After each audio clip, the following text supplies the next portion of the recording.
బల్కంపేట ఎల్లమ్మ కళ్యాణానికి భక్తుల రద్దీని దృష్టిలో ఉంచుకొని అధికారులు ప్రత్యేక ఏర్పాట్లు చేస్తున్నారు.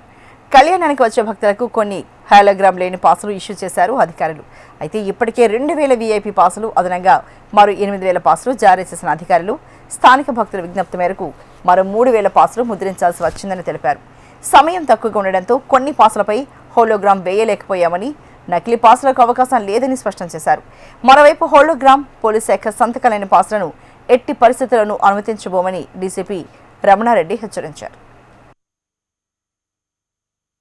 ఎల్లమ్మ పోచమ్మ కళ్యాణము మరియు బోనాలకు సంబంధించి ఈ బందోబస్తు ఏర్పాట్లన్నీ కూడా సిపి గారి ఆధ్వర్యంలో, సిపి గారి పర్యవేక్షణలో ఇక్కడ ఏర్పాటు చేయడం జరుగుతుంది. అలాగే ఈ బందోబస్తుకు సంబంధించి ఒక 800 to 900 మెంబర్స్ సంబంధించి ఫోర్స్కి ఈరోజు బ్రీఫింగ్ చేయడం జరిగింది. వీళ్ళందరికీ కూడా రేపు ఎల్లుండి, రేపు కళ్యాణము, నెక్స్ట్ ఎల్లుండి రథోత్సవానికి సంబంధించి వాళ్ళకి అందరికీ కూడా బ్రీఫింగ్ చేయడం జరిగింది. 2 షిఫ్టుల్లో మార్నింగ్ 3:30 to 1 వరకు, 1 to కంప్లీట్ బందోబస్తు అయ్యే వరకు రేపు, అలాగే ఎల్లుండి రథోత్సవం 1:30 నుంచి రథోత్సవం అయ్యేదాకా, అలాగే టెంపుల్లో ఇన్సైడ్ క్యూ లైన్ల కోసము ఇవన్నీ కూడా ఏర్పాట్లు చేయడం జరిగింది. ఎక్కడ కూడా ఎటువంటి అవాంఛనీయ సంఘటనలు జరగకుండా సో క్యూ లైన్లలో జనరల్ క్యూ లైన్లు, so gate number 2, gate number 3, gate number 4 ద్వారా జనరల్ క్యూ లైన్లు, అలాగే విఐపి క్యూ లైన్లు, నెక్స్ట్ ఈ వృద్ధులకు, నెక్స్ట్ ట్రాన్స్జెండర్స్ కి, నెక్స్ట్ లోకల్స్ కి కూడా ఎక్కడ ఎటువంటి ఇష్యూ రాకుండా మేము వాళ్లకు టైం స్లాట్ ఇచ్చి 1 to 3 ఏమో ట్రాన్స్జెండర్స్ కి, 3 to 5 ఏమో వీళ్ళ వృద్ధులకు, నెక్స్ట్ చిన్నపిల్లల తల్లిదండ్రులకు, నెక్స్ట్ ఫిజికల్లీ హ్యాండిక్యాప్డ్ వాళ్లకు అరేంజ్మెంట్ చేస్తున్నారు. అట్లనే లోకల్స్ కి 6 to 8 కూడా ఏర్పాటు చేస్తున్నారు.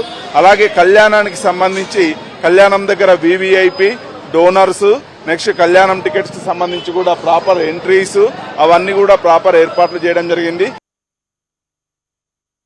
బల్కంపేట రేణుకా ఎల్లమ్మ కళ్యాణానికి మరి అన్ని ఏర్పాట్లు కూడా చాలా ఫాస్ట్ గా జరుగుతున్నాయి. మీకు అన్న ముంగట్నే ఉన్నాయి. అన్ని డిపార్ట్మెంట్ల మరి ఎండోన్మెంట్ ఈఓ గారు, వేరియస్ డిపార్ట్మెంట్ అధికారులందరి కోఆర్డినేషన్, అదేవిధంగా సింగిల్ ట్రస్టీ చైర్మన్ గారు, స్థానిక పెద్దలు, ఈ బల్కంపేట ఎల్లమ్మ పర్మిషన్స్ లో ఇక్కడ స్థానికంగా ఉన్నటువంటి పెద్దలందరి సహకారం, యువకులు కానివ్వండి, సీనియర్ సిటిజన్స్ కానివ్వండి, అదేవిధంగా మా మహిళామణులు కూడా ఇక్కడ సేవ చేసేటువంటి మహిళామణులు మరి అందరి సంపూర్ణమైనటువంటి సహకారంతో ఎటువంటి ఆటంకాలు, ఇబ్బందులు లేకుండా మరి పూర్తి స్థాయిలో కళ్యాణం జరగాలనేటువంటి సంకల్పంతో మరి ఈ యొక్క కార్యక్రమాన్ని ప్రతి ఒక్కరూ జయప్రదం చేయాలని చెప్పి నేను ఈ సందర్భంగా తెలియజేస్తాను.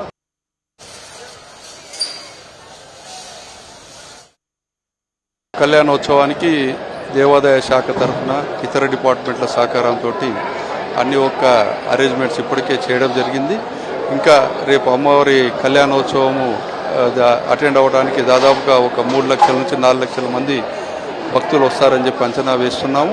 ఆ వచ్చే భక్తుల కోసం అని చెప్పి అన్ని రకాల సదుపాయాలు కల్పించాము. తర్వాత విఐపి పాసెస్ కూడా ఒక 8000 పాసెస్ ఇష్యూ చేశాము. 8000 పాసెస్ మాకు ఇక్కడ సరిపోవట్లేదు. లోకల్గా ఉండే లీడర్స్ కానీ, స్థానికులు కానీ అది డిమాండ్, వాళ్ళకి ఇంకా క్లాసెస్ సరిపోలేదని కారణంగా ఇంకొక 3000 పాసులు అదనంగా మేము ప్రింట్ చేయడం జరిగింది. ఆ ప్రింట్ చేసినప్పుడు ఈ ప్రింటర్ ఈరోజు అకస్మాత్తుగా చెప్పేసరికి హోలోగ్రామ్ వేయడము ఇంకా మాకు టైం పడుతుంది, హోలోగ్రామ్ ప్రస్తుతం మేము వేయలేని పరిస్థితులు ఉన్నామన్నందుకు మేము అట్లాగే భక్తుల విఐపి ఎవరైతే స్థానికులు ఉన్నారో వాళ్ళకి డిస్ట్రిబ్యూట్ చేయడం జరుగుతుంది. దీంట్లో ఎటువంటి డూప్లికేట్ పాసెస్ అనేది లేదని చెప్పి స్పష్టంగా తెలియజేస్తున్నాము.